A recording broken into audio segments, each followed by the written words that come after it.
Everybody wants a good life. I believe even you want a good life, but wanting is not enough. So what do you do to get the life that you want? Welcome. This is the moment when your life changes. This is the moment when you stop playing small. This is the moment you become a better person. This is the moment of destiny. This is your life on fire with Dayan Masinde. Your life is like a story. And guess who's writing this story? Guess who has the pen? You do.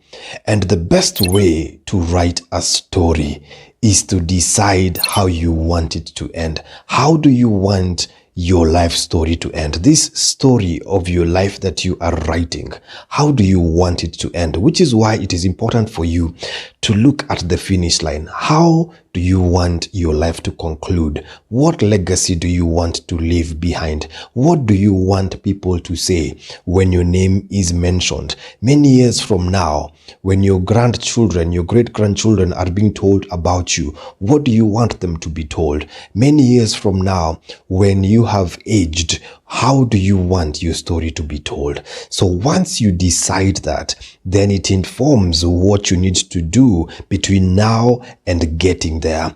So for example, if you want X kind of life and X kind of an end, it will mean that you'll have to do 1, 2, 3 in order to get there.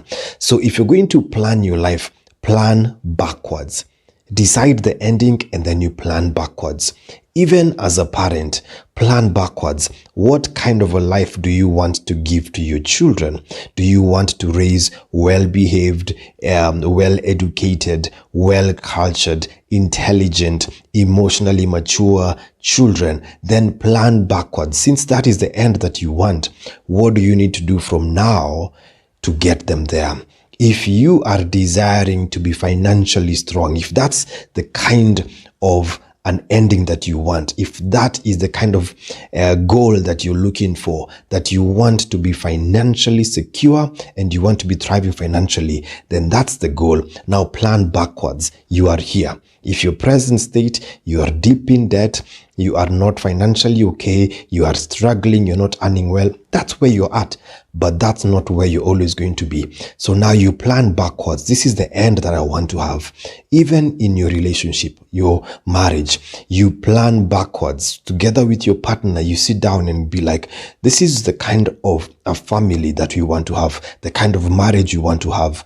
Then you plan backwards. What do we need to do in order to get there? In your career, this is where you want to be. By the time that you are retiring from your career, you want to be at this particular pivot point. And then you now plan backwards. In your ministry that God has given you, this is the end goal. This is the impact that I want to have. And therefore, you plan backwards. Even in the Word of God, when Jesus was actually coming, you see that actually he knew what he was coming to do. I am here to break the chains, to set the captives free. And then now he executed from now going there. So plan backwards. What exactly is it that you want to be the end goal? Anything that you want to do in life. What is your end goal? And then you plan backwards. This is what I want the end to be. And then it informs what you're going to do now to get there. So be somebody who has a plan. Be somebody who has a plan. I remember one time having a conversation with a gentleman, and then we looked at how people who've got ill intentions are very good at planning. They can plan how to get power politically. They can plan how to scheme people. They can plan how to extract resources. They can plan how to manipulate you. Now imagine if people with good intentions were also to be planners, to be schemers, that they want to get to a place of authority in order to execute a certain kind of end. They want to have a certain level of resource in order to have a certain end result.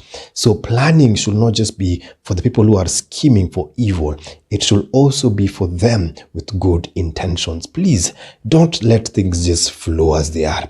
Don't let things just, you're just going with the flow. Now be intentional about shaping the outcome. This is the outcome that I'd like to have in my life. This is the kind of story that I want to have. This is the legacy that I want to have. And so because of that, I'm going to be doing 1, 2, 3. There is that famous quote that says, if you don't plan, you are planning to fail. If you fail to plan, you are planning to fail. So be intentional that this is the end result, this is the game, this is the outcome, and now you are planning backwards. May you reap the fruits. Aim for whatever it is that you're aiming at. And even if you're not going to get there, guess what? You can actually get even more than you're aiming for. Or even if you won't get exactly what you're aiming for, you will be somewhere. You will have made progress in your life, in your ventures, in your parenting, in your love life, in your growth, in your career, in aspects of your life, because you are intentional. When you were a child, people were planning for you. Now that you are an adult, you have to execute leadership and plan your life well. This is where I'm going. This is the direction, and you can change directions as you go along, but at least go somewhere. Be somebody who is headed somewhere. On Fire with Dayan Masinde.